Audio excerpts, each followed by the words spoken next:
How's the offseason been for you? It's been good, man. It's been good. Busy, very, very busy. But I'm excited about where we're headed. I think we got a good group of dudes, man, and they've been working hard. They've been working really hard. Coach Tank has done a phenomenal job in the weight room, and their bodies look completely different. And we're ready for camp in the season, you know. And I'm guessing you've always kind of had a holistic view of defenses, but have you had to zoom out more, like with the new role at all? Like, what's that been like for you professionally? It's been awesome. You know, I think throughout my career, I think being a back end guy, I've always paid attention to what was going on up front, and it wasn't until I was with Dave Dorn at NC State to where I, coaching the nickels, we were part of the run game a lot. They were kind of like an outside backer a little bit, but coaching those guys up and then being part of the secondary, it kind of like allowed my game to blossom, you know, in terms of growth and development. But, you know, taking a holistic approach now and just trying to make sure we're all on one accord, you know, as a defense, you know, because at the end of the day, right, like everybody's going to point to me when something goes bad. And so just trying to put guys in the right position. You know, I think today's game in terms of college football is about matchups. And I think we got a lot of really special talented guys up front. And how can I allow them to take advantage of their skill set and put them in good positions? And so I'm just constantly with our staff just trying to get together with good ideas and put guys in position just to have success, you know, whether that's rushing the passer, whether that's dropping into coverage. You know, at the end of the day, the goal is try to take the ball away and eliminate points from being scored. So. Kind of in that same sense, you got a lot of good defensive minds in that room with you now, with Jim, with Brad, former defensive coordinator. How do you balance taking influence from them, picking their brains, versus having your own voice show through the defense? Yeah, so I've always been about like the room, you know, and everybody's gonna have a bunch of brilliant ideas, but does it fit into the grand scheme of what we're doing?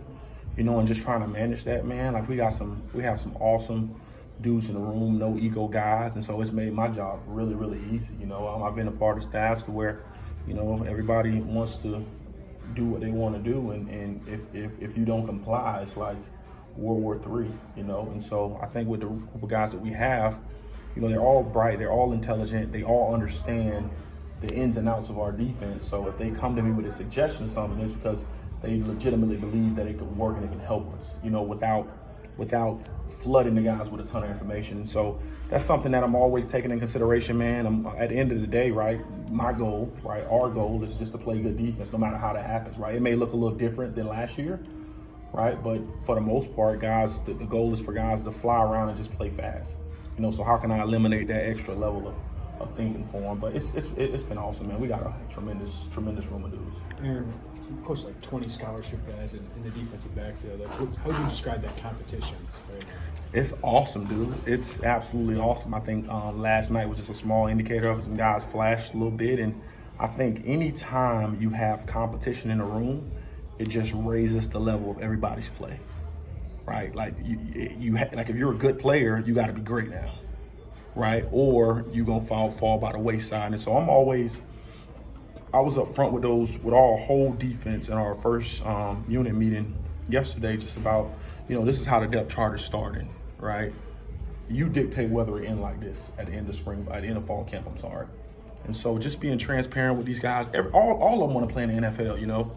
And so when they get to that level, it's a straight business, you know? Obviously, we want to make sure we have great relationships with them. Obviously, you're mindful of the transfer portal, right? But there's a way that you handle them knowing that you got relationships with them, right? I think that's got to be cultivated ahead of time, but just allow them to understand, listen, we are tracking every practice. We are tracking your production. We are tracking your mental errors, right? We are tracking, are you making plays on the football? We're tracking all of that, all right? And when this thing is over and done with, when we get to the season, who is going to put us in the best position to have success on the field, right? And you know what? It may start that way, and we may get to week 5, and it may be somebody else in there, right? I.e. Kirby Joseph, you know. And so when you can use those examples for guys, you know, I think it allows them to go out there and just play fast and play free. And if they aren't the initial starter, they know that their number can be called at any time. Coach, a lot of changes, not just with the staff, but with the roster. Is the scheme and the culture to a place where you feel like you still have some continuity, or do you feel like you're starting over? No, man. I don't feel like we're starting over at all, man. I think we got a really solid core group of older guys that understands what we're trying to get done from a schematic standpoint.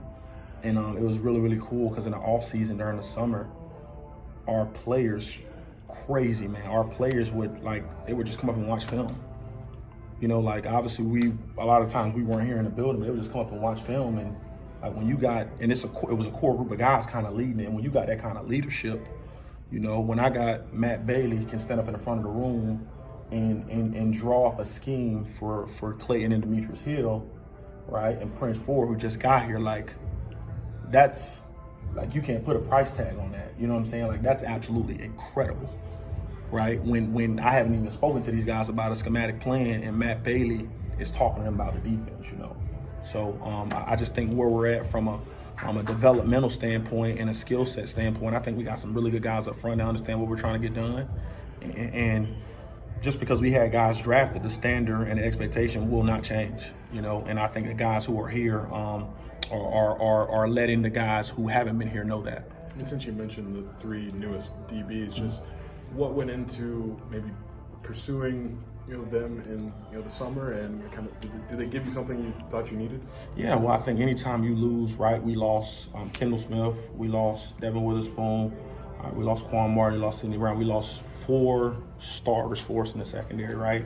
And we were bringing in some freshmen from obviously from high school that we recruited, but right, we wanted to try to, how can we replenish our roster with a couple of older guys? We just wanted a couple of older guys, or some guys with some actual game time experience, right, who can come in here and we felt like who can help us. And so we just evaluated the guys that were out there, and Demetrius Hill popped up, right, Clayton Bush popped up, and Prince Ford popped up, you know. So I think once we saw those guys and we saw their skill set, we knew that they could help us, you know, just from an athletic standpoint. And when you had a chance to meet them and brought them up here for an official visit, you knew that they were the right kind of guys, and they were the kind of guys who can fit into our program and our system. I know earlier you only had 1 practice with them, but what do they bring physically? Prince Ford is really athletic. He's pretty cerebral, kind of slight, you know, but so was Devin, right? But he flashed a couple times last night in terms of he got some really quick feet, right? Obviously we didn't have on any pass or nothing, so that's another. I'll be able to give you a full synopsis once we put on pass, but he did some good things out there, you know. Demetrius Hill, I think Demetrius Hill has all the ability in the world. Big, pretty guy. He understands from a schematic standpoint what we're trying to do defensively, and he knows kind of like he knows where his help is, and he's very, very, very intelligent, you know. And they gave him some formations last night that he hadn't seen, and he adjusted to them on the fly, and it was so awesome and so encouraging, right, as his coach. And so I was very, very pleased by that. And Clayton, I think Clayton has a ton of ability. You know, he did some really, really good things. I got him in the middle of the field right now. He did some really good things in the middle of the field, you know, tracking the football. Obviously, you know, day 1, we have on no pads, you know, so we're trying to make sure guys are just taking the proper angles, staying off the ground, staying off their teammates. And so just some first day, you know, trying to knock the kinks off, and I have a better understanding after the first scrimmage, you know. Coach, can you just comment on the depth at the outside linebacker position, and do you feel like that's a group that can get to the quarterback consistently? Yeah, it's funny because you know, we had a chance to go to the New York Giants in the offseason, me and a couple of coaches with Coach B, and I walked in their outside linebacker room and came back to ours. I'm like, ooh, these guys look just as good as they did in NFL, you know what I mean? But we got some very talented dudes, right? We got some guys who obviously have been here. We got some dudes who put some things on tape in terms of their ability. I think we are really deep at that position. Obviously, Coach Bullen has done a tremendous job, but the goal is just to continue to allow those guys to eat and get better. You know, like when they're on the field, putting them in positions where they can have success. You know, they're all wired a tad bit different. You know, I think Gabe sleeps up here, right? When we're not in fall camp, you know, Seth is probably one of the more. I'm not so sure Seth can't play DB. You know, just with how athletic he is, right? AB's a freaking grinder, man. Like he wants to put his face and stuff and get to the point of attack. And you know, Lane has been flashing. I mean, it's we got a really special Jared Beatty. I mean, we got some really athletic guys, and how do we get all of them on the field? You know, it's going to be a mix of us trying to make sure we're matching up with proper personnel, and you know, different games, because we're going to be playing some guys who can run around a little bit, may require some different schematic tools. But They are a very deep room. It's a great room, and I think we got the right guy in there, and Coach Bullen coming from the league, and he's kind of used to that. So it's been awesome. Aaron, you said at the beginning of spring that you were going to use that time to figure out what this defense was going to be schematically. You didn't know yet. Did you get a lot of that answered in the spring, or are a lot of those things still up for grabs? Well, I I think part of it is, right, I think you saw an idea of it in the spring, but then you bring in, right, we have I think over 45 guys on our roster. This is their first fall camp. You know, and so you're still finding some things out because we just have some new faces and new guys on our roster, you know, and so I think it's as we kind of progress through fall camp, I'll probably have a better understanding of it. You know what I mean? Obviously, we're going to do what we do from a defensive standpoint, but it's going to be some minor tweaks in here and there just because of, you know, with our personnel. You know, when you have 3 DBs that can get drafted or that got drafted in the secondary, you can do what you want. You know what I mean? And so, are those same guys back there? Can they make up for what those guys did from whether it's 1 or 2 guys, whether it's an influx of guys, 4 or 5 guys, you know, and so maybe not as productive, but can hold their own when they're on that island in the secondary. And so obviously got our guys returning up front, which I'm really, really excited about, but it's just a matter of who can help us. Are we a man team? Are we a zone team? You know, and just kind of finding out, you know, early on, like, what are those guys' skill sets? So. A few years ago, Kendall went from like that dime DB to that free safety. That seems like maybe Matt can follow. He has versatility. Is there a correlation there? Is that more coincidental? Like, is that like I don't want to say a graduate system, but can you go from there to there? Yeah, you can. I think it also, right, both those guys had tremendous ball skills as well. You know, obviously Kendall was long. He was physical, right? We felt good with him. You know, sometimes in our dime package, the dime covers the tight end. We felt really good on him on tight ends. And same thing about Matt Bailey, you know, like he's long, he's athletic. We feel really good about him on tight ends, but we also feel really good about him being in the post because they have tremendous ball skills, you know what I'm saying? And so anytime you can combine length, right, we're going to play in, obviously, this conference to where we play a lot of really good tight ends, right, some long athletic guys, and so we want to be able to get hands on them, and sometimes having a 5'8" guy, right, cover them don't really match up well, so we just try to match guys up, put them in a proper position to be successful and personnel it. So that's pretty much what it boils down to. Coach, the league has really changed quite a bit. A lot more teams airing it out, and then you throw in Kansas in there on the schedule. They throw the ball a lot. Is that an adjustment you have to make? No, not really. I mean, just from our standpoint, I think, you know, going back to just personnel, right? Like who gives us the best opportunity, right? Like, so if they're going to throw the ball a lot, right, how good is their O-line? You know what I'm saying? And so how good does their O-line match up with our defensive line?